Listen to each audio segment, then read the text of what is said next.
Riverdale sometimes deals with disturbing and problematic topics. We provide a list of content warnings in the episode description.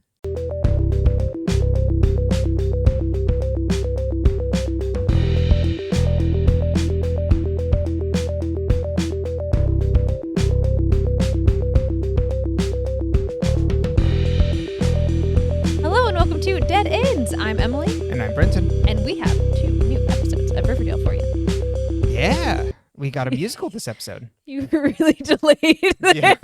I was zoning out real quick because I was watching the audio levels. I was like, I was not doing the right thing where you watch the audio levels and you participate. I was like, oh, okay. Oh, he's just taking a little resty room. You're on. We're live. Yeah. Oh, good God. But yes, it's the Carrie episode. It is well, first we have not the Carrie. No, we first have the Carrie episode and then we have the not Carrie. No, what order does it go in? We have Carrie first. Carrie second. Carrie second? Yes. Oh, yeah, it's setting up for the musical first. Yes, exactly. And then we got politics and bad times at the oh God, I just completely lost the term for it, even though I have it in my notes. Conversion therapy. Oh, yeah. Bad times. Mm-hmm.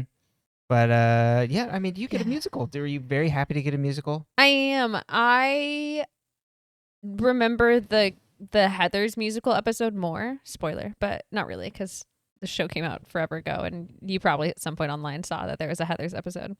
Or if you didn't, it's something to be excited about, because I remember the Heathers episode more than this one. Mm-hmm. I don't remember what the other musical episodes are. I don't either. I only remember Heathers. There's only one, I think, where they get Cole Sprouse to sing like one line. Mm-hmm. Yeah, no. And that was like a big deal. I remember that being like a big deal at the time. So reading in the background. Like online, right? Like I feel like that was like a thing. Oh, probably. Because I'm sure like even after this, a lot of people were asking. In the reading in the background before this episode, Roberto Aguirre-Sacasa was talking about, it's like, hey, they went to Cole Sprouse and it's like, hey, we're doing this, like, do you want to sing? And apparently Cole Sprouse was essentially like, listen, I didn't sing it all on Sweet Life of Zack and Cody. It would be a big reach for me. And then he also, Roberto relayed, he was like, yeah, I like watching him during the season 1 rap party. It's like, we've got all these people that they do a variety show. Like that's like the type of like actors and things that you have here. And Cole was the only one not singing. So it's like, okay, mental note, not a guy who likes to sing. Well, I mean, also like if you made it out of Disney Channel, out of the like Jonas Brothers, Miley Cyrus like era, and you weren't a singer, like you were never going to sing.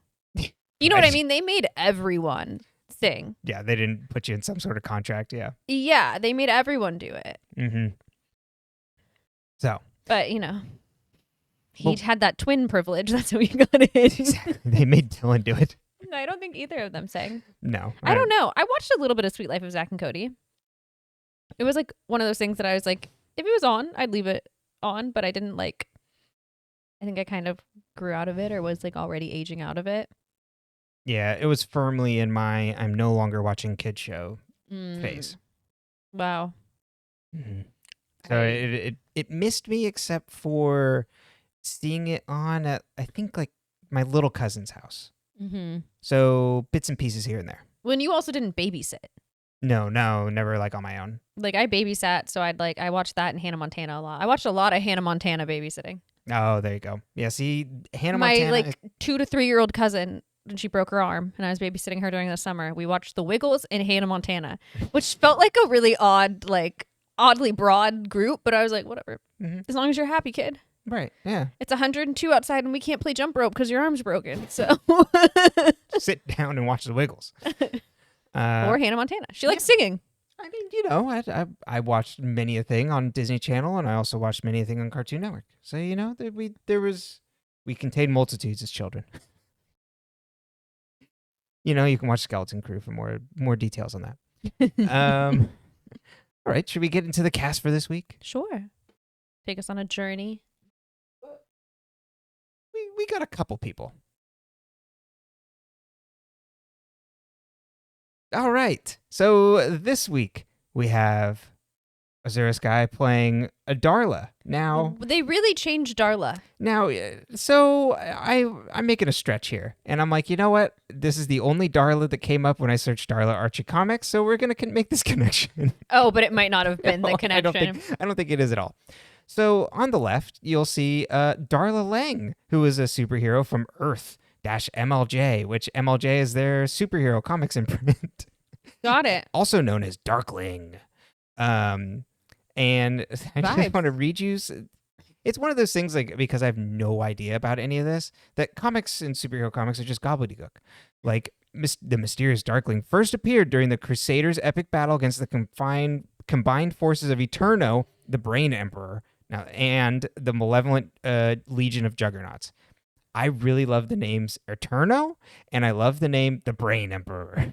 I just want you to know that this is how I feel sometimes when you're trying to explain to me, like, about one of your animes that I have no, like especially one that I have not seen you watch, or like have not put the show to the name. Mm-hmm. So you start talking about something and I'm like, what are you talking about? Who are these people?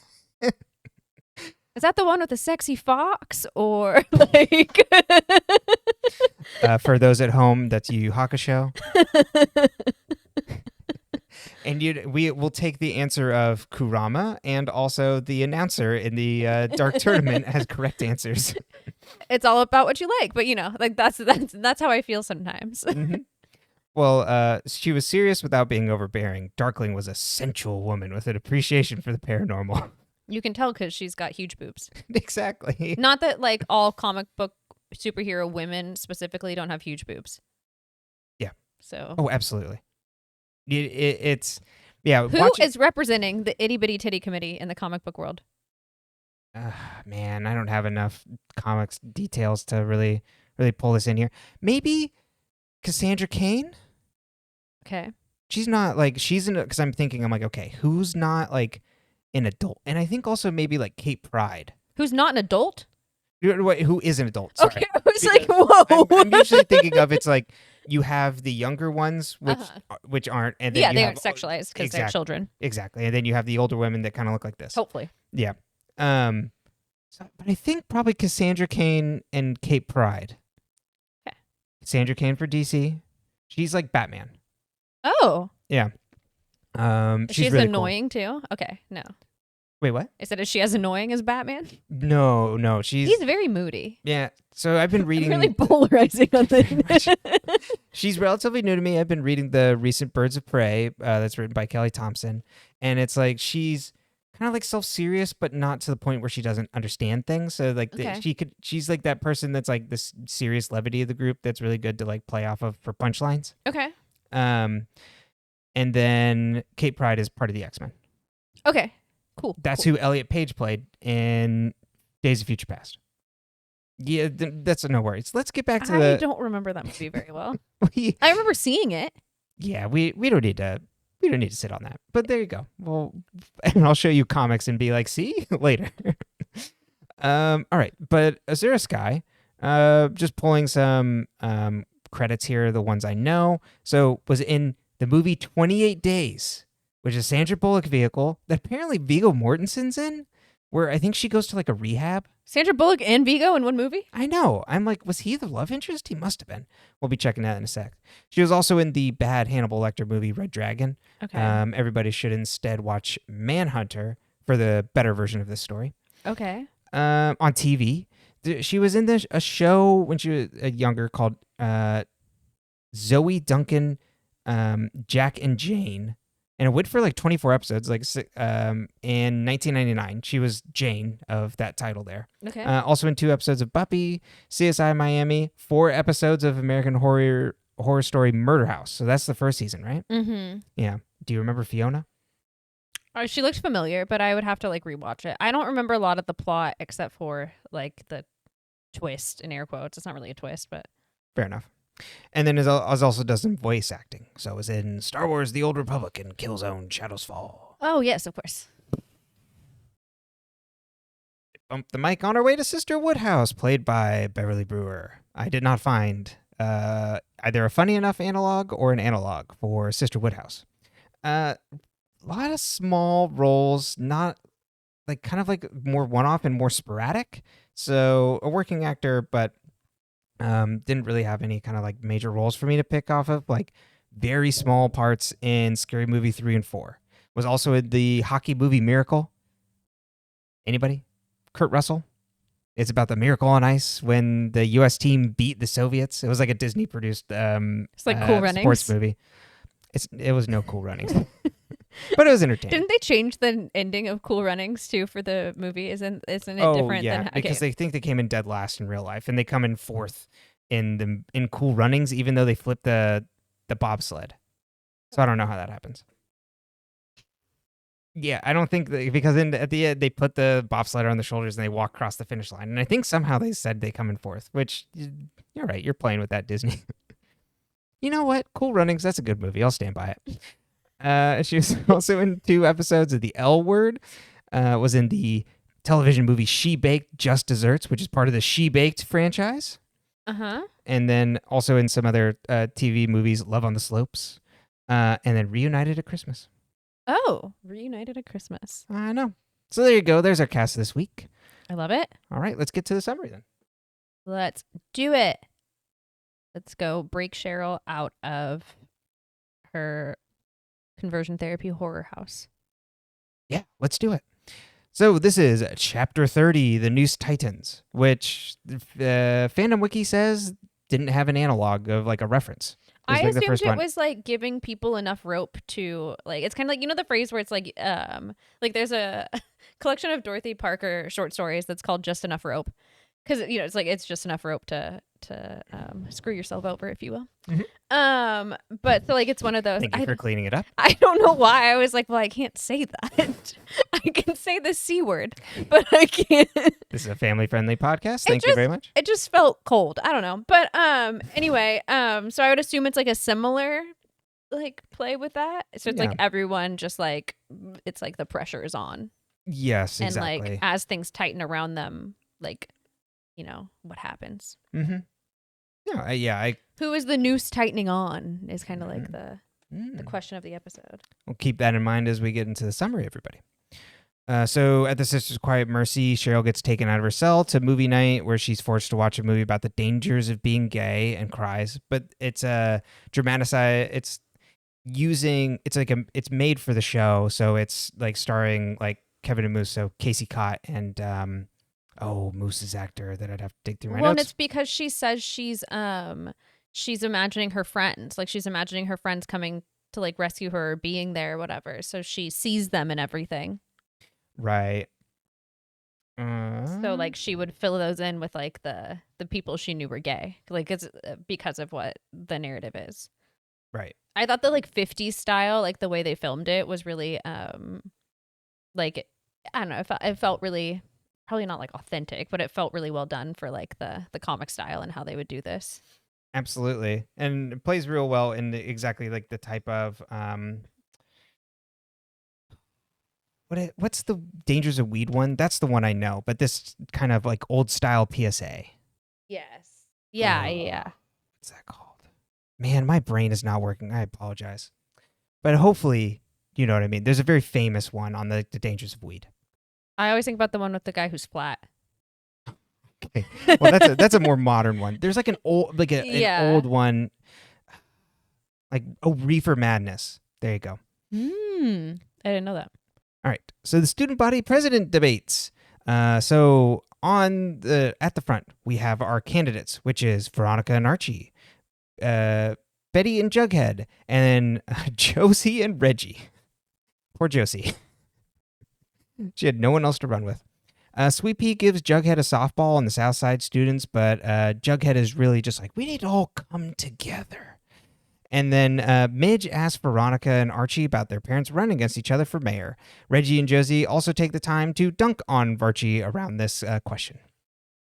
Betty is dodging her mom because she's living at the Jones trailer. Alice and FP argue over Betty being able to stay there, and Alice is taken aback by FP's hospitality, in which this scene, he puts his arm, she's standing on the side, and he puts his arm against the locker to talk to her, and she's like, oh. It's so, like romance book coded posing. I mean, like it's that like he leans over her kind of thing, but he's not Oh, like in her face. Like there's still enough space. Like it's very specific. Mm-hmm. Yeah. And he's like, make things right with your daughter. Mm-hmm. Mary and Archie see the lodges in the hallway, and Mary and Fred. Apologies. Mary and Fred see the lodges in the hallway, and they argue over the mayoral race. Archie try to get them to fight a fair race and let bygones be bygones be bygones. The lodges and Archie come home and find Lenny and Carl, Hiram's business associates, and they're there to see him. Hiram dismisses everybody else to go upstairs. Mary talks to Archie about Fred running for mayor and wants Archie to stand with Fred when he announces his candidacy. Archie says he'll be there. Alice comes home and finds Chic freaking out in front of the TV. The police found the drug dealer's car, and Alice tells the Joneses to turn on the news.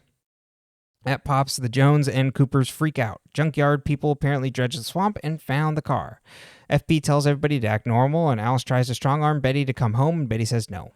Hiram explains to Archie about Lenny and Carl coming by. They don't like Hermione running for mayor, and they don't want their unwanted attention on their business. He's going to have dinner with them, and Archie invites himself to join. Hiram doesn't have access to his old crew in Montreal, so he agrees. Why was his crew only in Montreal? And they never came down with him? Well, like, imagine, like, if you're living in New York, I'd assume you'd want some local crew. Yeah, that's true. But he was always running his business out of Montreal. Yeah, but his family lived in New York. Don't you want your people to watch your family, too? Yeah, I guess that's true. I guess it depends on, like, what you want your guys for. I don't know. I've never been in the mafia or a mob. No. I don't really know, like, technically how Hiram would classify. I've only seen Goodfellas, and they keep things local, so... You know what? It's good for the economy. That's right. This is actually our big problem with Hiram is that he's all outsourcing. Exactly. And we need American jobs now. Oh my gosh. Are you going to run for mayor? That's right. Of Riverdale? If you're going to do crime, at least hire your cronies in the local area. Honestly, like, at this point in America, I'm like, sure, why not? Why not go to the mafia instead? Sweet Pea is pissed that Jughead is playing ball with the Noisiders to get elected and doesn't like that Betty's running with him. All of a sudden. Yeah. Well, Sweet Pea's been sitting on this one. It's like, oh, okay. Jughead defends her and Betty stands her ground, and Sweet Pea's like, she's going to bail on us eventually, like how her mom turned her back on the serpents and then wrote all that terrible stuff about it. Which is like so weird, because we said this when Alice walked into the White Worm and they said, your usual? And we said, what the fuck? Yeah. But apparently Sweet Pea's the only person holding her grudge. It's probably like one of those things. It's like he's seeing the adults be like accept her back in, but it's like, what are you doing? Us like shit. Yeah. Oh my gosh. Yeah. So maybe Sweet Pea's onto something, but he's not right to do it to Betty. No. She did the serpent dance. That's right. Give her some respect. She did it to Gary Jules too, so like that's like on like hard mode. And then he tells Jughead that they won't. What song would you do your serpent dance to?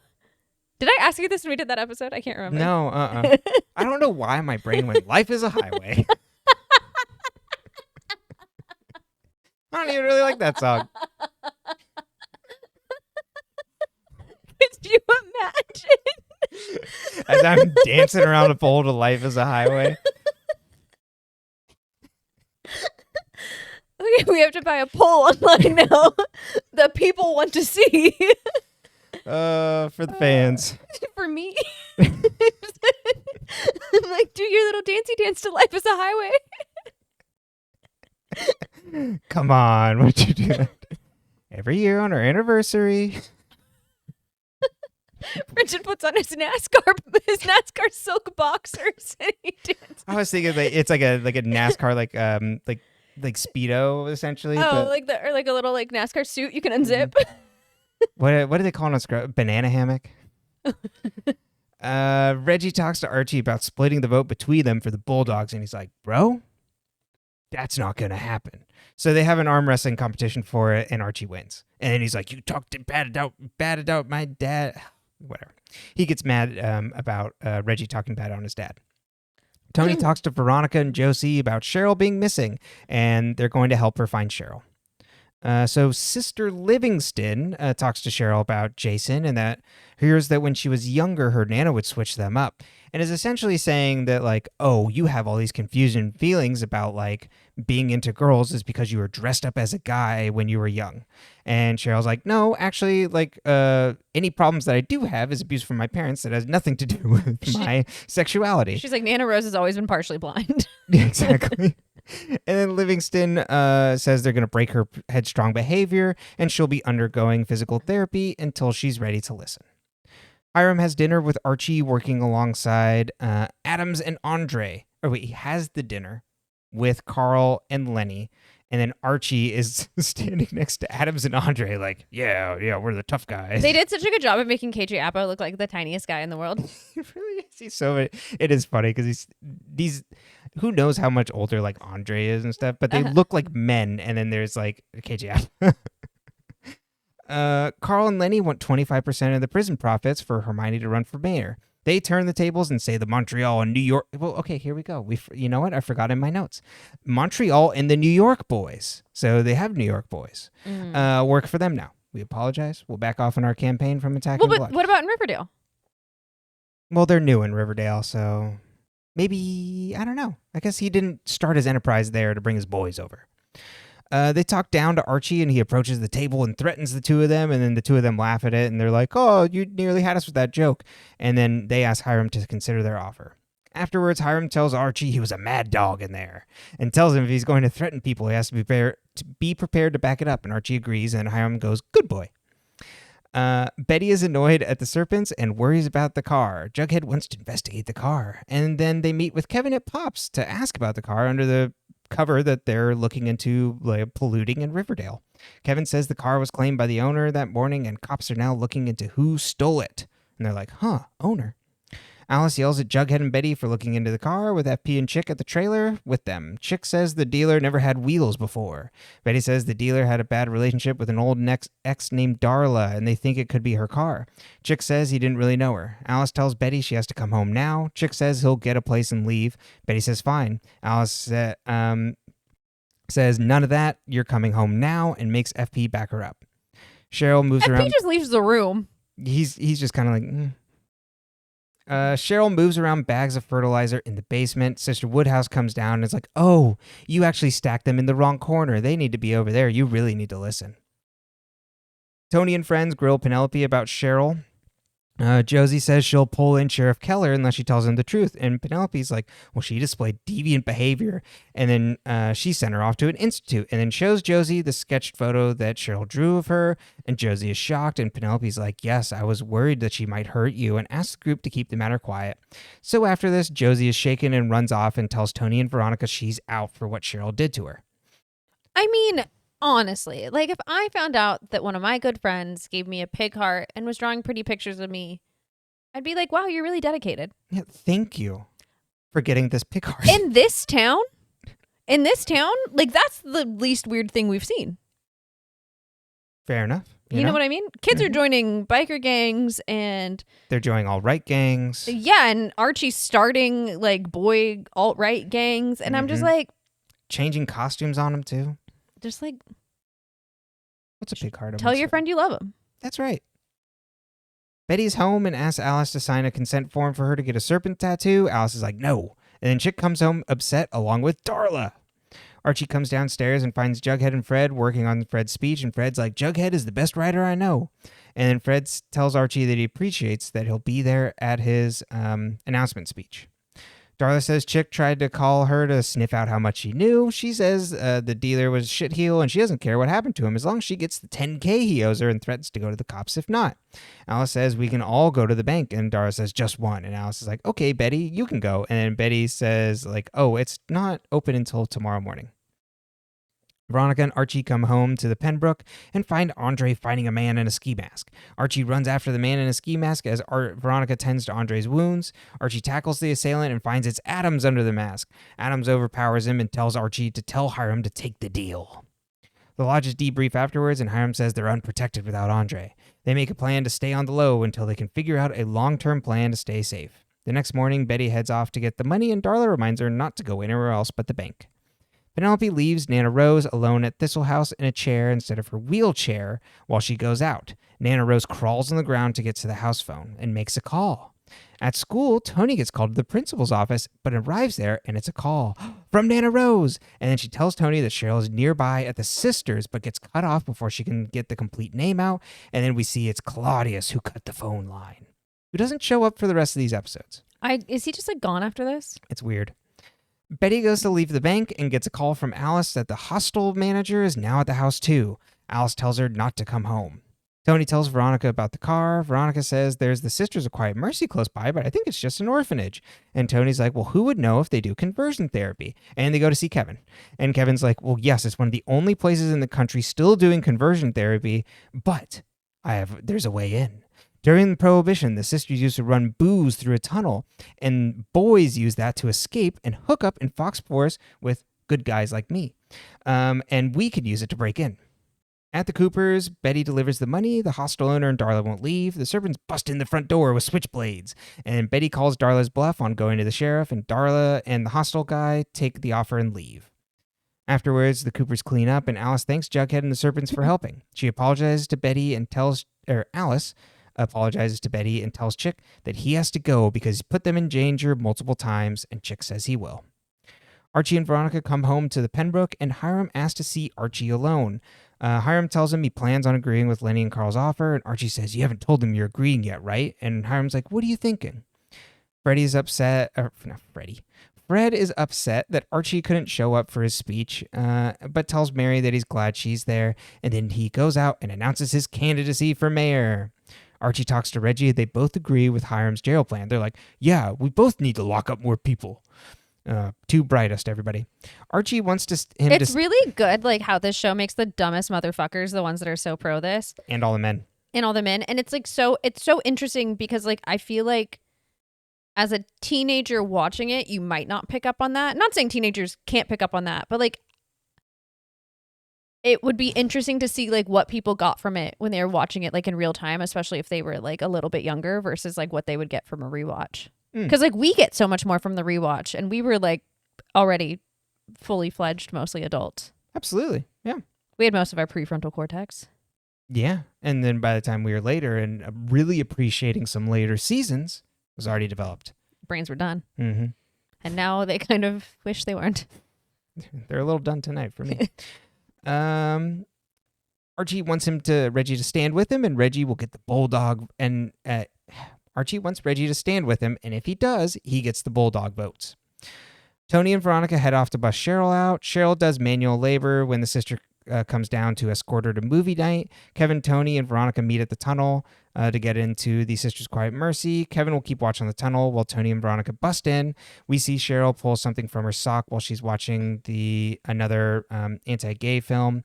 Tony and Veronica get into the building and search for Cheryl, and Tony finds her in the movie room. They embrace and kiss in the middle of the projection for the movie Chef's Kiss. We all go, yay! Veronica runs in to get them to run. They escape down the tunnel while the nuns slowly walk behind them. They all make it out while Tony locks the door with a crowbar. Lenny and Carl find that Hiram didn't show up for the dinner. The waiter comes up and says Hiram called with his regrets, and they should both go outside to check their car. They go outside, and the limo blows up. Pretty good. Archie and his group of fascist boys come up looking like rejects from Mortal Kombat and say, it's a message from the Dark Circle, and they need to leave before it's too late. Mary confronts Archie the next day for not showing up for Fred, and she's like, I don't even know who you are or what you've become. Alice speaks to the serpents and says she's done attacking the South Side. We also see she visits FP, and she's wearing a blouse that looks like snakeskin. Mm-hmm. Hiram meets the lodges outside of Pops as they give him a brand new car. Hiram warns Archie their enemies. Hiram meets the lodges outside of Pops? Archie meets the lodges outside of Pops. Archie gets a new car. Archie gets a new car from Hiram. He gets a Firebird. Yeah. Ooh. Is that supposed to be like a T-Bird? I don't know. I don't know cars. Welcome to Brendan's Car Tour Corner. It's just him and his Hot Wheels. Hey, caller, go ahead. You said your car's making sounds? I don't know. Let me call my father-in-law. Exactly. Tony and Cheryl are all lovey at school. Tony asks what Cheryl's next move is. Cheryl says she'll go after her parents, but has one thing first. Cheryl comes over to Kevin to say she's going to play the lead role in Kevin's Carrie musical. She's obviously the school's Carrie White, and the school is going to burn. We love it. We love it. Yes, we do. Sorry, as I was transitioning to different notes. But we were thinking we'd start with talking about conversion therapy and things related to this plot line here. And I'll mark it in content warnings here. So if you don't want to hear about like some high level like facts and background on it, and then also us talking about the Cheryl plot line, skip ahead a little bit. It'll probably maybe come up in a couple of other things, but we'll keep at least the meat of the conversation to the chapter markers that are in the description and everything. So yeah, I did a little bit of just coming off of our talk last time to try and understand like where we're at with conversion therapy and get some background on it. So it is not, even though it is widely rejected across like all like as a medical practice. Like there's nothing that has shown conversion therapy works or anything, and is rejected by medical institutions and everything. It's essentially malpractice, but it is not banned nationwide in the US. There's about 20 states that have banned it, and there are other places where there are protections in cities in specific places. And like, so I was looking at I'm pulling it up right now. It was a study done on sexual orientation and gender identity change efforts that was like out of New Zealand. It was in 2023, but it was pulling in other studies that had been done in the past to kind of give like a background on it in the abstract. But the study is actually looking at like, what are the demographics, the types of people that suggest conversion therapy, and like what are the different levels of harm between these different people, and then also the association of like mental health from it. So which is interesting because it's like, oh, if it's frequency of category of like suggesters listed here is like religious leaders, family members, and like health professionals. And then they were exploring whether like were associated with suicidality or non-suicidal self-injury. But like some of the things that were reported here of like what has been done as part of like conversion therapy. Let me find the specific piece. So I have there.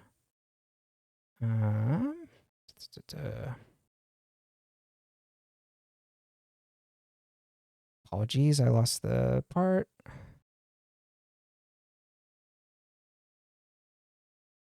Yeah. Okay. So the practices come in like various forms, including structured programs at formal institutions, like at churches, medication, medical interventions, which they list as electroshock and aversion therapy, and then psychotherapeutic techniques, including like counseling. Mm-hmm. So I don't think what they're kind of showing here is like kind of like too far off. But then also kind of like where we're at now. So the Supreme Court previously, according to an article I found, had not heard. They declined to hear cases on rights to be able to perform conversion therapy, but like justices in the past have said that they would be interested in hearing it. Can you guess who one of those three justices that said they would love to hear this? Are they currently on the bench or were they on the bench? Because I was going to say Scalia, currently. But I always go back to Scalia. Mm-hmm. Kavanaugh. Oh, no, Alito. Oh, Alito. Okay. I was like, Kavanaugh's a monster, I feel. Yeah, and a lot of this is like, they make the argument that's like free speech for people to be able to like do this. Convert their children? Yeah, so... Torture children? Torturing children is free speech? Yeah. So essentially in October, Supreme Court will hear a challenge to a conversion therapy ban that's in Colorado. Where is the specific person? Kaylee Childs, who's a licensed counselor and practicing Christian, this is quoted from the article, in Colorado, claims that the ban in her state interferes with their ability to treat individuals with same-sex attractions or gender identity confusion who prioritize their faith above their feelings. And so that this is... Colorado officials are like, this law does not regulate speech. It regulates the conduct of health practitioners. Yeah, it prevents you from being a fucking monster in action. Mm-hmm. In that particular way. You can still be a monster in other ways. Yeah. She sounds like a joy. Yeah. So then Kaylee Childs has said that some of her patients who seek out counseling to seek out this to resolve their internal conflicts. How sad. Yeah. You get to be gay. If you want to be gay, if you don't want to be gay, if you're born gay, you're gay. Mm-hmm. Be gay. Absolutely. Stop judging people for being gay. And it makes me so sad that we live in a world where not only where people send their children to this kind of shit, but where people feel the need to take themselves to this kind of shit because it's like they truly believe that how they are is wrong. Yeah. And like what fucking crazy psychotic religion tells you, oh, you know, like you're born in the image of God, and then at the same time, God made you wrong and you're bad and it's your fault and you have to fix it. Mm-hmm. Like, what the fuck? Yeah. And so like on that, so the actual publication that I was looking at was called Sexual Orientation and Gender Identity Change Efforts for Young People in New Zealand, Demographics, Types of Suggestors, and Associations with Mental Health. And this was published in October of 2022. But they list that it's like the odds of, you know, self-harm or suicide were highest when religious leaders suggested it. Of course. And also when more than one person suggested it. Yeah. When your parents and your religious leaders send you off, or when your faith tells you that you're a bad person, it's monstrous. Yeah. It's so fucking disgusting. It makes me so angry. Mm-hmm. There's so many things I'm so mad about all the time. And like, this is up there, you know, it's towards the top of the list. Absolutely. I can have rage about so many things at once. I can hold it all in my hands. So it's interesting that I thought also of how Kevin, when he's talking about conversion therapy, it's like it's one of the last places in like the country. And I was like kind of thinking it's like, oh, is that a way of like speaking on behalf of the audience who think that because like the general consensus in public opinion has turned on this as like not a, and I use that in a very like loose and wide term. It's like generally it's more considered to be a negative thing, even though it's still more or less widely practiced since it's not banned in half the states in the US, even though there are more things that are Well, and I'm sure they rebranded as other shit. Yes. It's not conversion therapy. It's realigning with Christ or like some fucked up nightmare shit. I'm sure there's actually real stuff, but. And you would have to be able to report these sort of things as the person, people that are being either forced to go to it or being suggested to go to it. So. Oh, it makes me so fucking mad. Yeah. But, you know, there's a longer history on this of being homosexuality being like treated as a psychological disorder. Mm-hmm. It was removed, I think, in the 70s. So, you know. Well, I think what they're also doing in this episode that he does very subtly is the playing with the ideology of like it's a little nod towards the trans community with the idea that it's like, oh, well, you were dressed in boys' clothes sometimes, so obviously that made you wrong. Yeah. And so I think that might be like a little push towards that. I'm not certain. I couldn't tell you the intention when they were writing it. And I think we still live in a society where it's even more common for people to accept or tolerate homosexuality, but not tolerate trans people. And so they still treat that like that's the mental disorder. And I think it works on multiple levels of just like the persecution of the LGBTQ community. Yeah, absolutely. I think emphasis on the T. Mm-hmm. And it reads like very real, right? Mm-hmm. Like you can see like how this would be like deployed against someone. Exactly. It's so fucked up. It makes me so mad and so sad. Yeah. And like the idea that people truly believe that this is something that's wrong with them. What I really appreciate about this is that because of Choni and because of the film Love, Simon, Cheryl does not believe that this is like a failing of her. Like, you don't see Cheryl ever, even when they're trying to tell her that, she's like, no, Nana Rose just couldn't see. Or like, that's not like she does not give in to this ideology. No.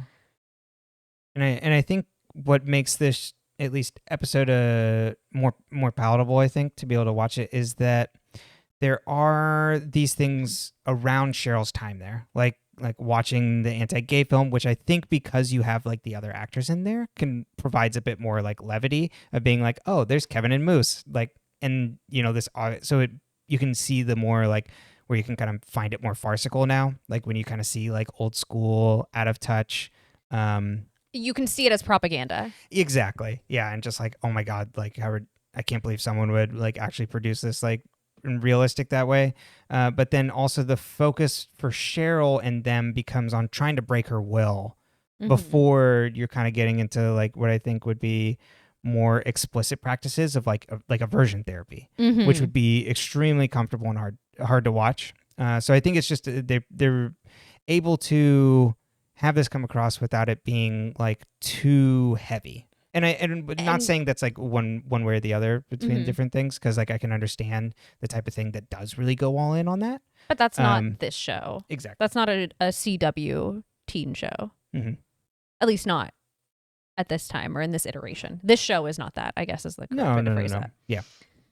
I think her seeing Kevin and Moose and like even almost like not believing when she hears Tony's voice and all of that is almost like more tragic too, because it's her just like trying to maintain like her connection to the outside world and her belief that like while she feels like lost and forgotten in here, that maybe they haven't forgotten about her, and that maybe like the idea of them coming to rescue her is like, it's like that dream you have, but it's like so like, you know, it's not going to happen.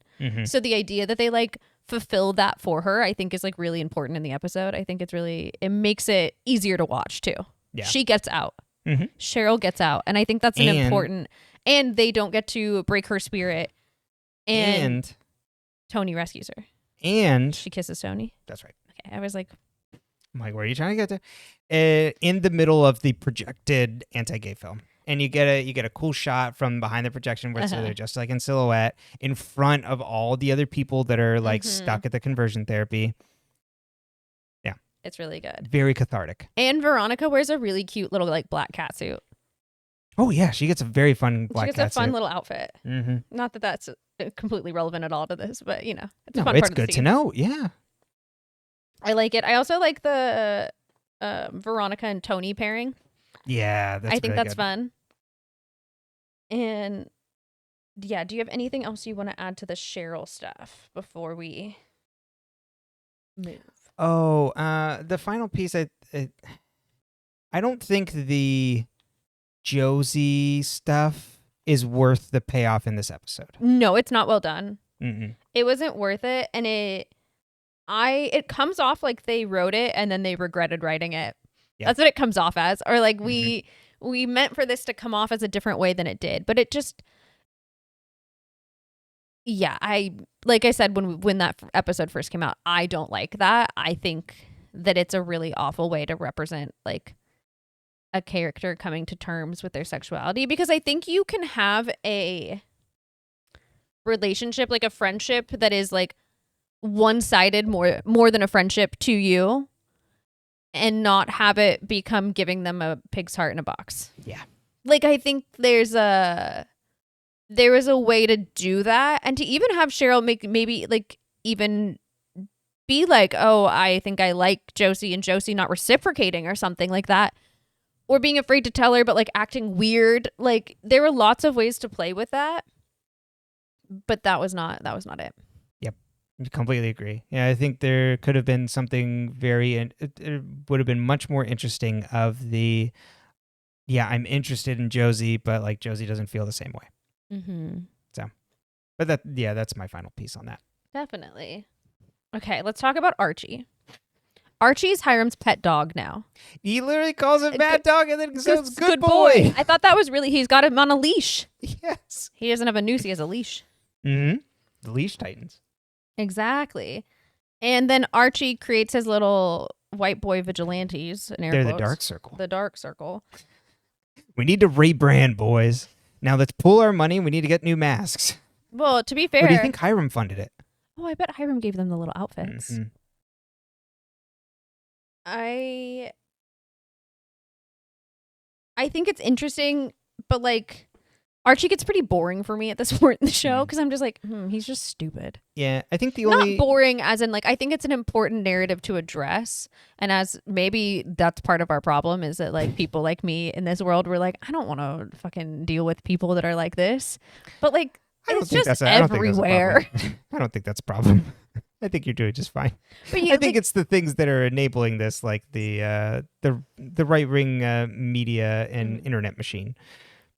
I do think you pointed it out earlier, but the conversation with Fred or with Archie and Reggie over the prison, and Reggie's like, "Yeah, my dad supports it, so I support it," and I'm like, that is the issue with young men.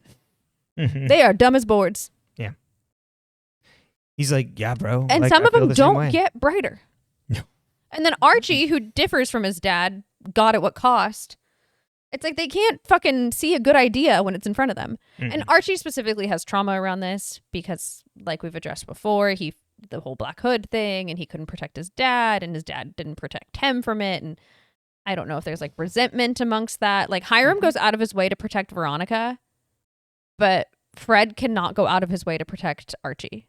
Like he just can't. Like you could not have protected Archie from that scenario. Let me rephrase. Right, yeah. He can protect him in other ways, but he couldn't protect him from that, and he didn't protect him from Hiram. Yeah. Mm-hmm. And that's not Fred's fault. Like Fred's not going to blame Veronica for the sins of her father. You know, he's too good of a person. Yeah, and for trusting his son, to kind of do his own thing. But Archie does not. Archie does not have the toolkit to make good decisions. Yeah, and I think exactly building off of all of our talk over the last week and things of capturing young men in right-wing political machines. It's very important for Mary to look at Archie and be like, I don't know who you are or what you're becoming. Mm-hmm. I don't recognize you. Mm-hmm. That like feeling of helplessness that I think you've seen a lot more of, like the parents being like, I don't know what to do with my child now that they're like this. Is that a parental failing?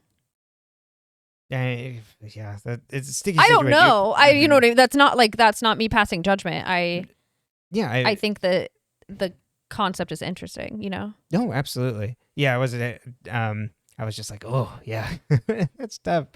But I think it's interesting for Mary to be like voicing that of like, yeah, I mean, at a certain point, I'm sure she's like, I don't know how this got out of hand like this, like, and we don't know how to stop you from changing. Mm-hmm. But she hasn't been around for a while. Mm-mm. So then part of it is it like her also blaming herself? Yeah. Like, is it her negligence for not being around? Totally. And then, oh no, I lost it. That's all right. Okay. Alice. That's right. Alice really comes around like as a person in this. One, she agrees to kick Chic out and then actually follows through. Mm-hmm. Two, she apologizes to the serpents. And by that we mean FP. And then she apologizes, all right. Yeah, she apologizes to all of them actually, but but she apologizes at FP's trailer. She does. We don't really know what happens there, but I think we know. FP looks awfully excited for her to be there. And then it's very awkward the next episode. It is very awkward the next episode. That one it makes me mad, but we'll get to that in a minute.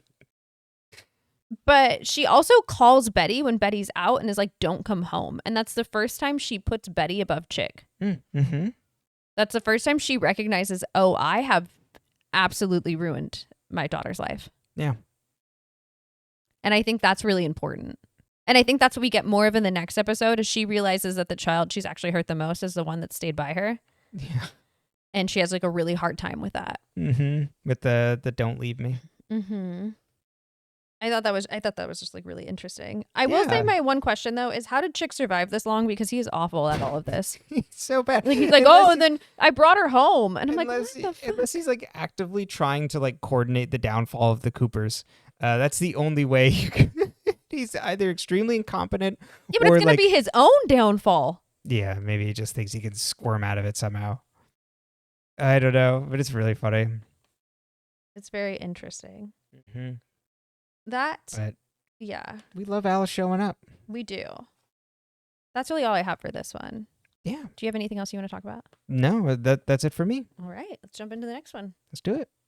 All right, Chapter 31, A Night to Remember.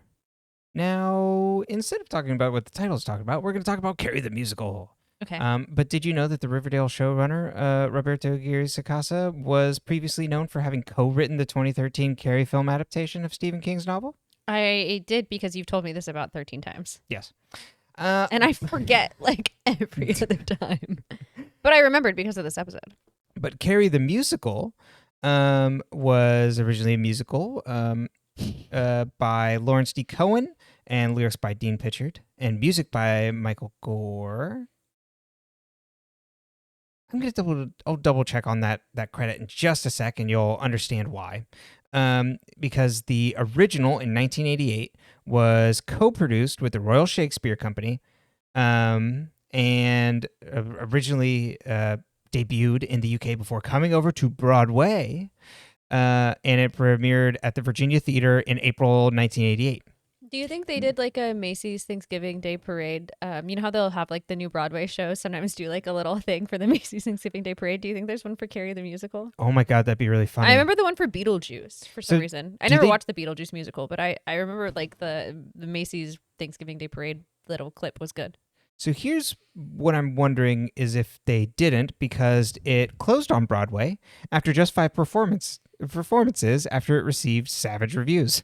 Oh. But it became a cult hit and then had a revamp in 2012 and as an off-Broadway revival.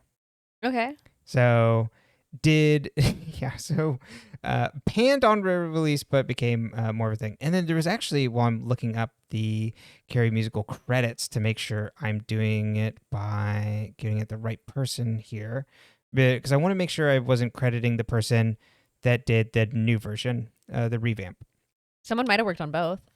Yeah, that's fair. I mean, like the Wicked movie, I think it's the composer did both the musical and. Yeah. Oh, never mind. So it was entirely almost with the book and the score almost entirely revised by Cohen, Pitchford, and Gore. Okay. So same credits. Okay. So the same people redid it. Yeah. Cool. There you go. Never mind. All right. And then at one point for the show, they're apparently thinking of doing Little Shop of Horrors. Do they do a Little Shop of Horrors episode? Maybe. I can't remember. But that's when they were in the same quote that Roberto is talking about, talking to Cole Sprouse. He mentions Little Shop of Horrors. All right. Should I continue on with the summary while you're double checking that? Yeah, I'm just going to look up the musical episodes. Okay. So we don't have to share that, you know? So Kevin wants Jughead to be the videographer behind the scenes doc on the Carrie the Musical that he's putting on. Fred asks Archie if they could use his help with building the set, and he likes that Archie's getting back into music and wants to spend time with him, and Archie's like, thanks, that'd be great. Fred offers to drive him to school, and Archie's like, it's okay, I'll just ride my bike, and then goes down the street to his new car. Our musical cast includes Archie, Tony, Kevin, Josie, Betty, Veronica, Ethel, Moose, Reggie, Midge, and Fangs. The cast introduce themselves in their roles. Alice steps in, who's playing Carrie's mom. Chuck comes in later, and in a later confessional doc, in a later doc confessional, he says he wants to reform his image and put in the work. And then Kevin also makes a stab that there's nothing more amateur than age-inappropriate casting, and that's why he cast Alice. Which is the funniest. I love that Kevin always gets to break the fourth wall. Mm-hmm. Archie talks to Betty while Jughead films about putting aside their fight with Veronica, and Betty's like, well, she lied to all of us, you included. Cheryl steps up to shut everybody up who thinks she can't carry the show and gets her own solo. She finishes her song and almost gets hit by a sandbag that falls. Kevin tells the camera, aka Jughead, that he found a letter in his locker from the Black Hood demanding Carrie be recast. Kevin tells Jughead not to tell anyone about this.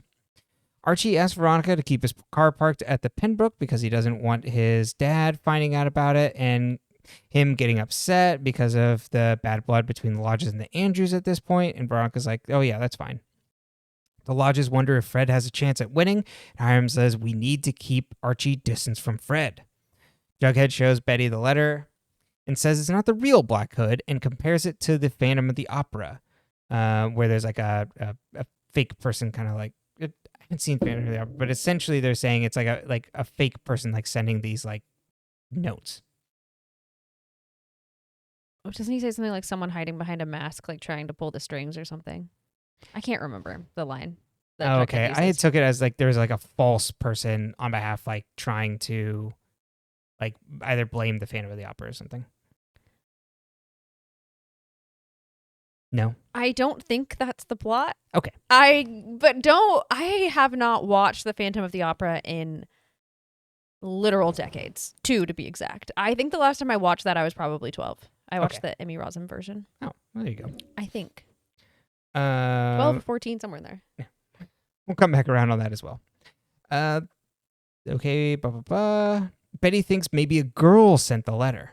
And then Betty talks to Ethel because she thinks it's her and to see if she's upset about Cheryl getting the part of Carrie White. Jughead films and Ethel immediately figures out what's going on because they do a horrible job of hiding and gets mad at both of them. Alice visits FP at work dressed in one of her snakeskin tops. FP is avoiding her for some reason as she asks him to come see her at the play, and he says no. She gets mad and says, I thought our kids would make the same mistakes as us, but it turns out it's just us making the same mistakes. Josie and Cheryl practice, and Josie is still harboring resentment towards Cheryl. Cheryl stops the song to apologize, and they work it out through song. At the Pembroke, Hiram asks why the fireboat is parked in the garage, and Veronica catches him up on why. Veronica leaves, and Hiram's like, I have a plan. Veronica performs The World According to Chris, and then Betty calls Veronica out and says she's perfect for her role. Archie asks Betty later how she could be so mean and that Veronica's under a lot of pressure. Betty asks to help her, like, Archie, help me understand why. And then Archie's like, well, I can't tell you specifics, but remember, she forgave you after the Black Hood made you say all those terrible things. Betty talks to Veronica later, and Veronica talks down about herself and says she's been a terrible friend, but Betty's like, I disagree, and they make up. Fred and Archie work on building the set as Hiram stops by, apparently because he's producing the show. Hiram asks if Archie's taken him for a spin yet in the brand new car and then leaves, and Fred steps away from Archie angry. Outside, Archie tells his dad that it's just a car, and Fred's like, did I raise you to be that spoiled? Fred was planning on them fixing up a car together to be his first car like Fred did with his dad. Betty comes downstairs and hears her mom leaving a message for Chic, telling him she loves him and to call her. Kevin found another letter from the Black Hood threatening to strike again if Cheryl is not replaced. So Kevin goes and talks to Cheryl about replacing her for her safety. Cheryl refuses, and then her mother shows up and says students need their parents' permission to be in the play, and she told the principal that she doesn't have her permission. Also in this scene, Cheryl tells Kevin that she will not bow to thespian terrorism. Love it. Kevin tells the cast that Cheryl can't be in the play and tells Choni that Cheryl is by the gym bleachers to go run out and comfort her, which she does. Midge, who is Carrie's understudy, is now taking the role. Cheryl and Choni catch up, and Choni says she needs to show her mom who's in charge and talks her up. Alice and Midge perform a song as Betty realizes this is exactly like her upbringing. Alice starts crying on stage and tells Betty not to leave her like all the others and runs off stage. Betty goes to follow Alice and tells her she's not going anywhere. Alice says she's driven everyone away and gave away her son. She also says that she can't. She also says that her and Hal aren't speaking because of some unspoken thing from years ago. Putting a gun on the table there. Betty talks to the camera and says she has to do something to help Alice. Kevin passes out programs which has "Vote for Hermione Lodge" on the back. Fred is bringing in the set, and Archie asks what he's doing there, and Fred's like, I'm not going to back out of a commitment just because we fought. Archie talks to the camera about how he's none of the things that his character is who he's playing. He's not a good guy. He's not like this beacon of like being a good person, and that he's been going down a dark path. Archie visits Hiram and tells him not to get in between him and his dad, and says that he'll always choose Fred, and he gives the fireboat back to Hiram. Betty and Alice have a meal when Hal walks in with flowers, and Betty seems to know this is happening. And Alice is like, I'm allergic to peonies, and you would know that. Oh, because you've been married to me for like 20 years. God bless her. Hal says he wants to come back home, and Alice is like, well, if we do, there can't be any more secrets. Betty, can you step out of the room? I have something I need to tell your father. And then says something that Hal needs to know about Chic, and then we skip ahead, and Hal's like, well, I always suspected that Chic wasn't mine, but I don't care. I want to come home. Betty hears them talking from around a corner, so I wonder if she happened to hear who Chic's real father was? Archie shows Dad. I don't know if she tells him. She just says Chic isn't yours. Isn't yours? Yeah, maybe. Because we get a cutaway. Yeah, so we don't know. So that's what I was wondering, if they were purposely not telling the audience for like a later reveal. Or I thought they just weren't wasting time. No. Intentional. Okay, you're right. You probably are right. You are the premier storyteller. That's right. Master of the art. Of course. That's me. Archie shows Fred a jalopy that he bought off Junkyard Steve for them to restore. Fred gets teary-eyed, and then we all get teary-eyed in turn. The cast gets ready for the play as we see Cheryl in her Carrie prom dress with a bucket. Penelope hears the door open and finds Cheryl covered in blood with a candelabra, and she tells her mom, calls her out on all of her crimes against the family with Claudius, and she warns her against harming Nana Rose and that she'll burn the house down. She wants to be emancipated and wants Thistle House to her and Nana Rose alone, and tells Penelope to leave. It's the night of the play. FP sees Alice and Hal getting along and looks sad, and he has flowers and leaves the play. Hal is handing her iPad, though, or whatever, and it's got a snake skin case on it. I didn't notice that. I was so dying. I was pretty sure. I was like, oh. Kevin can't find Fangs before the play, and then Jughead finds him alone with Midge in her dressing room, and it's like, oh, I was just giving her some last-minute notes. Jughead visits Ethel's room to get her final interview and finds her dressing room empty, but does find cut-up magazines in the trash. And then Ethel comes back in. It's like, okay, I know what it looks like, but it was for my vision board. Now get out of here. Moose trudges down the hall angry. Veronica says Chuck has been a gentleman through the entire play, and it's like, you're no longer like in our bad graces. We forgive you. And then Chic shows up, and Betty is surprised that he made it. And he's like, I wouldn't miss it for the world. Betty says, well, you should get back to your seat. And he's like, break a leg, sister. Alice sings the opening number, and the curtain behind her pulls back, and we see that Midge is stabbed to the back of a set with a note written in her blood. And then the entire audience erupts in the hall. Or chaos erupts as the episode ends. How did anyone do that? I've been backstage before like a high school production, and like you can see the stage from the wings. You'd probably see someone moving around back there. Well, from the wings, you can see all the levels of the stage. Mm-hmm. So like if Midge was behind a curtain, like Alice might not have seen her, but like, yeah, when did they wheel her out? You would probably see something. Oh wow, that's really realistic. It looks like Midge. Why that? I don't remember that scene. Mm-hmm. Yeah, it's very... Oh, and then the message says, I was running a red head of the fandom real quick. I am back from the dead. All those who escaped me before will die. ... BH. Well, I like that the Black Hood's signing things now. I know. That's polite. Thank you, it's Black Hood. helpful, because like, what if you have multiple murderers on the loose? That's true. Okay, let's talk about Cheryl first. Yeah, oh, absolutely. Casting Cheryl as Carrie and Cheryl casting herself as Carrie, I think is really important, because I think it shows that even when you, as someone who may not think highly of yourself and look at like the girlies who have like super high self-esteem and confidence and stuff, like it's easy to look at people with confidence and think, oh, they feel really good about themselves. When in reality, we know that Cheryl has been through so much shit. And Cheryl has never felt good about herself, because even when Jason died, she talked about how like Jason was the reason she had friends, and how no one would have come to her birthday parties if they hadn't been like both of their parties, and how her status and her existence seemed to be based on her relationship to him. And I think we often peg the loner as someone who like self-describes himself as a loner, like a jughead, or someone who feels like they are the nerd, or like what Ethel is doing, where Ethel's like, oh, I was born to play Carrie. Like, this is my role. Like, I wanted to be Carrie. I think that that's very valid, but I think what's really fun about having Cheryl as Carrie, even though she doesn't end up being Carrie, is the idea that she like is the pretty hot girl and feels like she's such an outcast, feels like she doesn't fit in, feels like she has no one to trust or talk to, except now she has Choni. I just think that's really good, because I think a lot of people look at confident people or people who come off as confident and think that they are like somehow they don't need to feel validated in the same ways. Does that make sense? Mm-hmm. Absolutely. And I think what's good about Cheryl is that this is all about her stepping into her power. Mm-hmm. I think I take that really personally, because I've had people who are like, oh, you seem so confident. Like, you're a very confident person. Like, I wouldn't know, or like intentionally try to take me down a peg because I seem confident. And I think that that is so mean, but also it's so misguided, because it's this idea that just because a person can show up in a certain way in a very specific scenario does not mean that they do not feel validated when they read or consume media about characters who don't feel seen.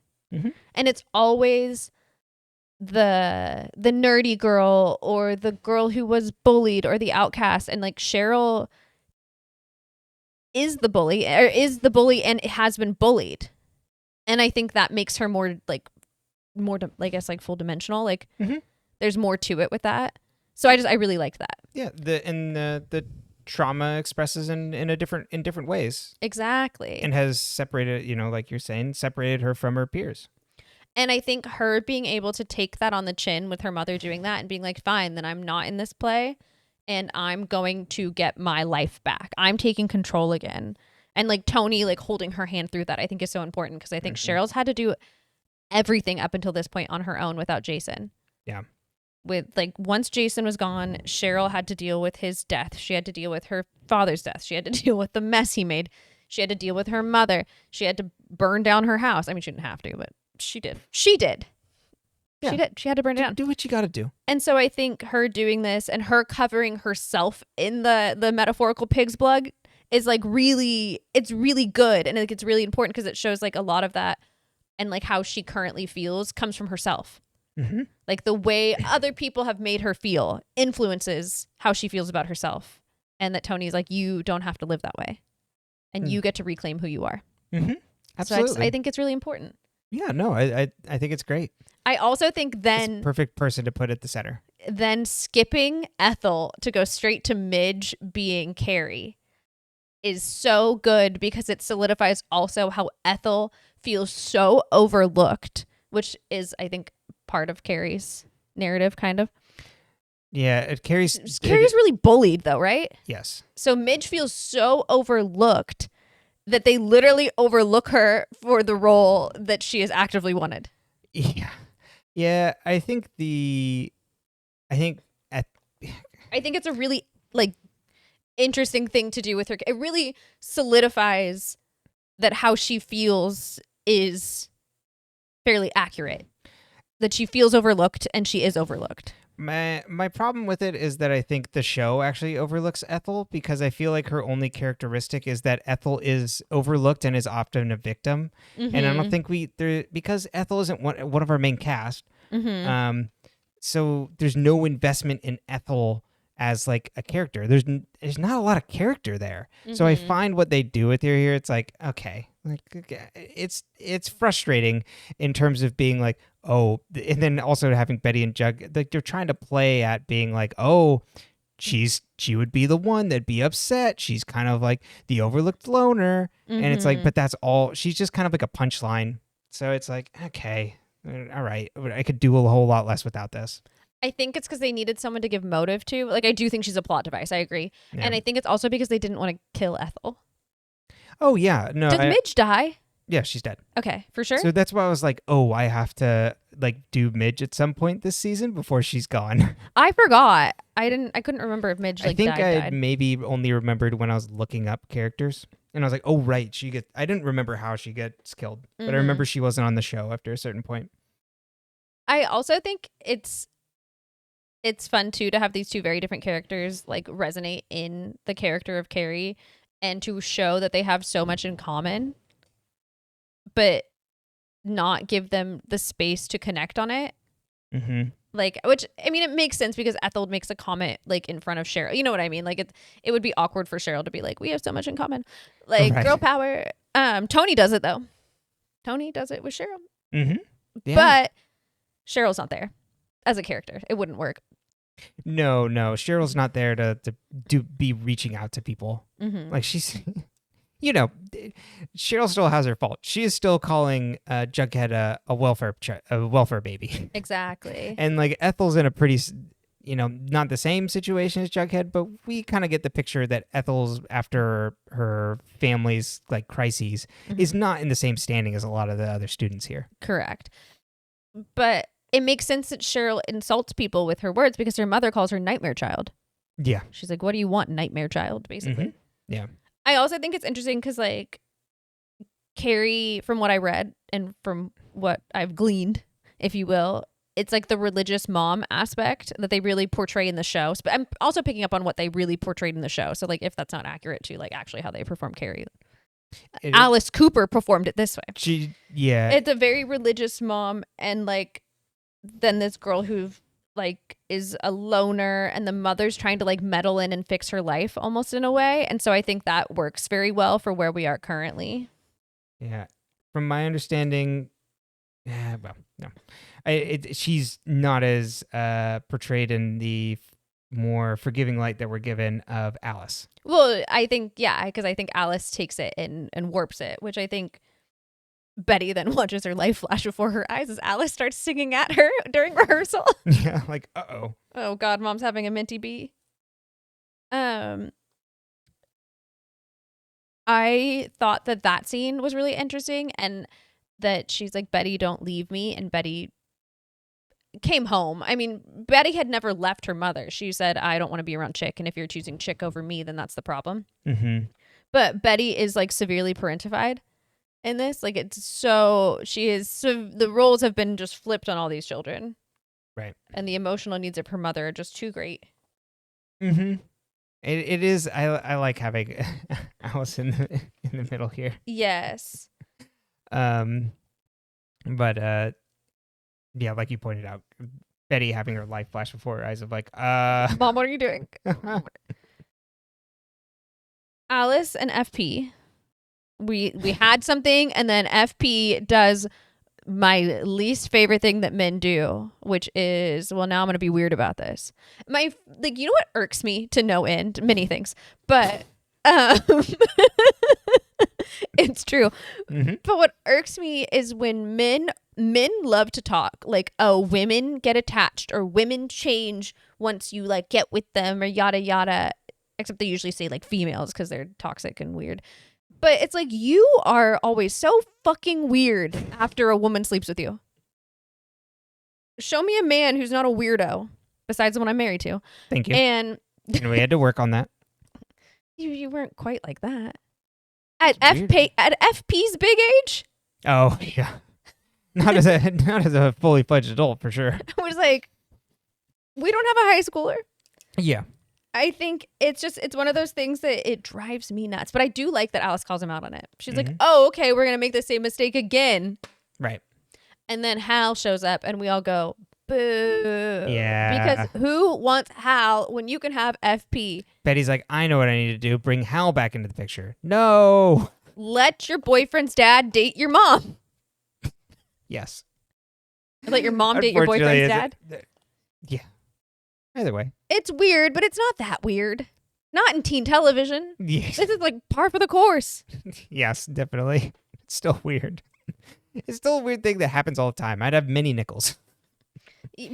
I wonder, like, statistically, like, what the odds of that in the real world are. Because, like, I don't know anyone that's encountered that, but, like, every Gossip Girl, this, like, even, like, a weird version of Jess and Rory and Lorelai and Luke. You know what I mean? Like, there's, like, a... Mm-hmm. Like, there's no. You have a limited cast of characters. Yeah, It's a yeah, soap opera. You got to do love things, so it leads to very weird things. I was jump scared also. I was listening to I've mentioned it before, it was the old Entertainment Tonight wrap-up show for this. It was like this 5-minute show called Sweetwater Secrets for the previous episodes. And I was just like out walking, and I just had it in my pocket while I was out with Herman, and I was just like walking around like listening to it. And then I heard the host go, it's like, oh yeah, we have a phallus update. And I was like, oh, hold on. Did I miss something in the previous episode? That's the ship name. FP and Alice, phallus. You got Choni and phallus. Uh-huh. Yeah, that's how she pronounced it too. Choni. A lot of people do, but it's Cheryl, so it'd be Choni. Choni. This irks me too, but not as severely. But so you have FP making those mistakes, and then you have Jughead, who the moment he sees Midge on the stage, you hear him behind the camera. He's trying to run towards the stage where everyone else is trying to run out, and he's like, Betty. Like, he's trying to run to Betty. And he says Betty's name. And I'm like, it's cute. It's cute. He's running to his co-president. Well, they haven't won the election yet. Co-candidate. I don't know who wins the election. I don't remember. Yeah, I don't think that's as important to some of the other stuff that are kind of coming up here. Yeah. Okay, so the other thing I want to talk about is the Betty and Veronica drama line. They did a really good job of threading a lot of plot lines into the musical. They don't do that as well with the later musicals from what I read online. Oh, yeah. Did you look up the number of musicals that we have left? Yeah, I'm pretty sure there's one per season, but I looked at a little article that was like someone's personal ranking of them. Oh, that's so funny. But I was looking up to see what other musicals, because some of them is like I think they do like an American Psycho kind of one at one point, but they also do Hedwig. Yeah. And then like a play and stuff. We'll get to it when we get to it, but Hedwig's a musical, is it not? Yeah, I said and then also like and then a play. I meant like and also a play. Oh, I see. Apologies. Like an additional play that I couldn't remember the name of. Right. Anyway, so we watch Betty and Veronica live their drama through musicals.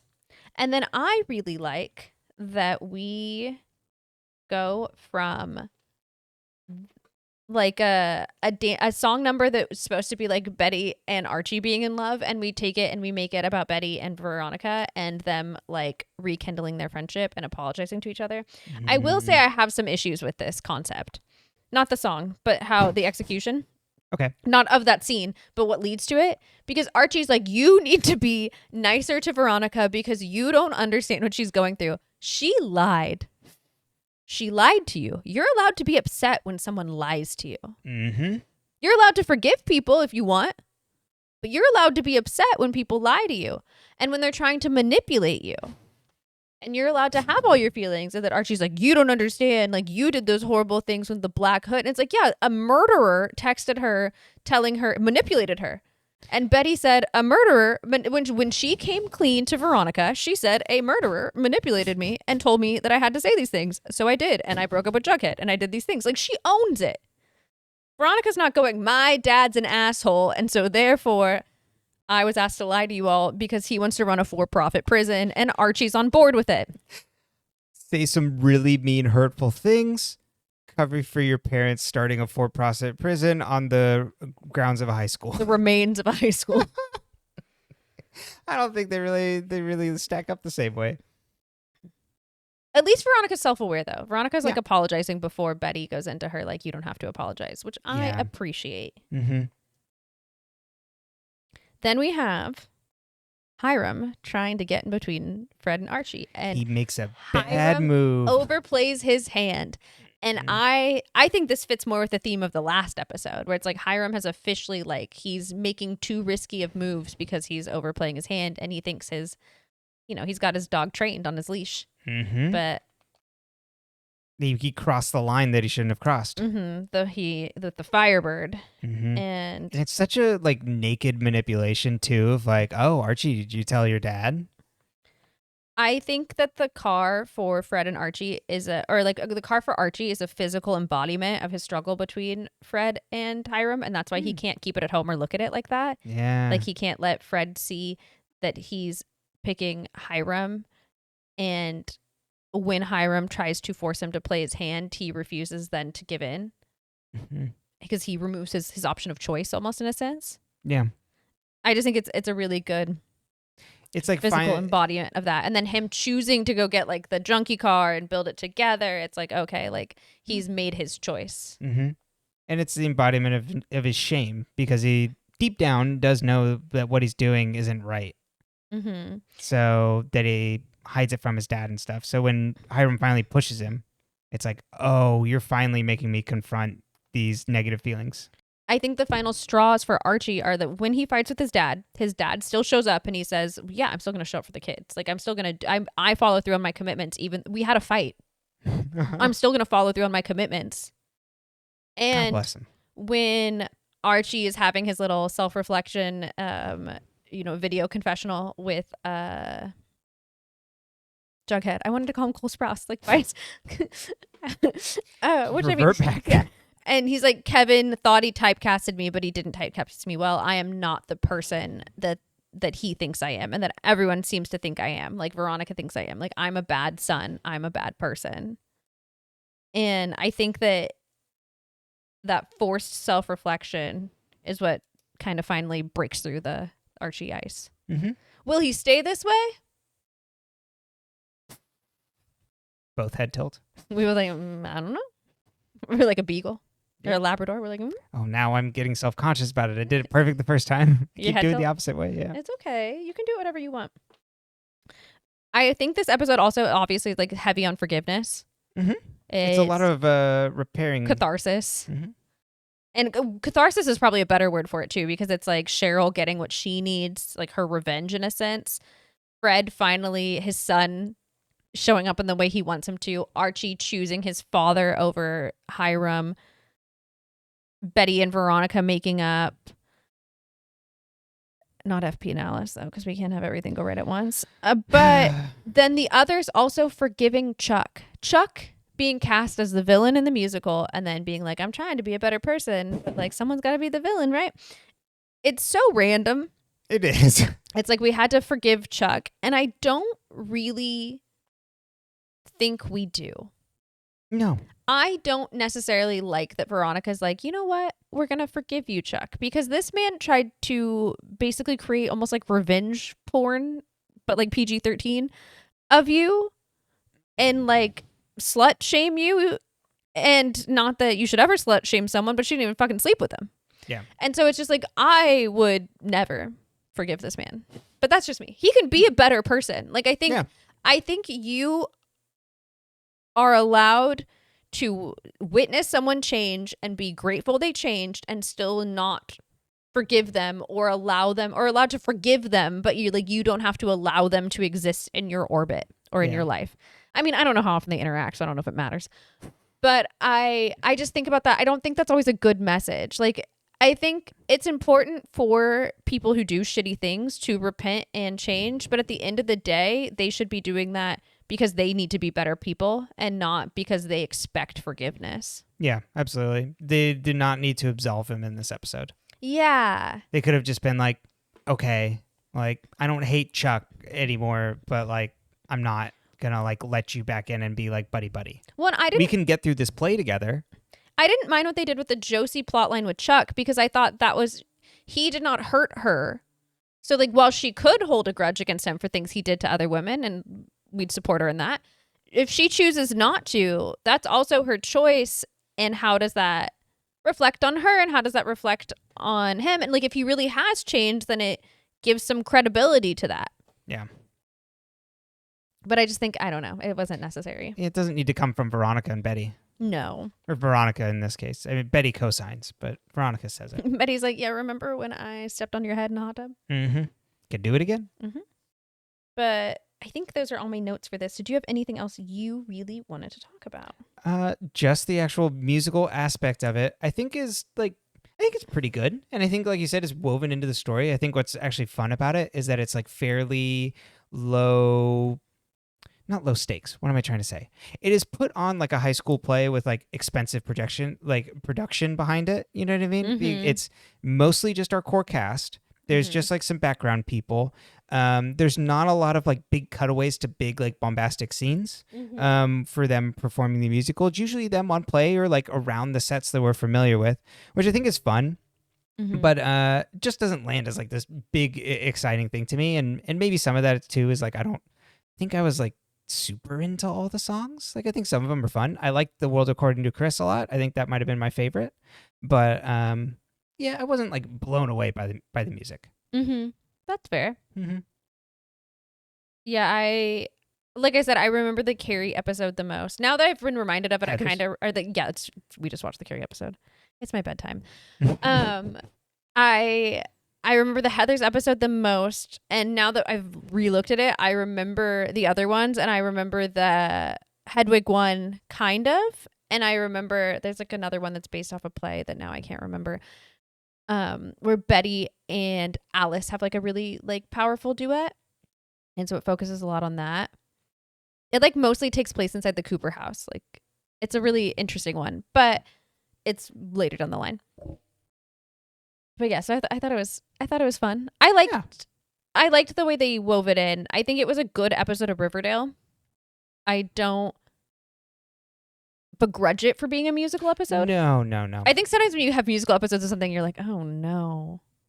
But I thought this was fun. Yeah, I thought it was fine. Well, you can find this podcast on all your audio podcast platforms of choice at Dead Ends. You can also find us on YouTube at dead_ends. If you have comments, questions, things you want to talk about, you can send it in either to our email at deadendspcast@gmail.com, and then we'll read it on air. And then you can also post on our YouTube. You can post on any of our videos and things. We like talking to people there. And also if it's, depending, we could always read it on there as well. So, and you can give a thumbs up, like it, leave 5 stars, all that good stuff. Helps out our podcast. And you can also follow us at dead-ends on Blue Sky, where I post infrequently with screenshots from the show because I like it. Also, I need to post our shorts on there sometimes as well. Well, we don't fit in. We're not going to fit in. Almost did our old sign off. And we love you. We love you.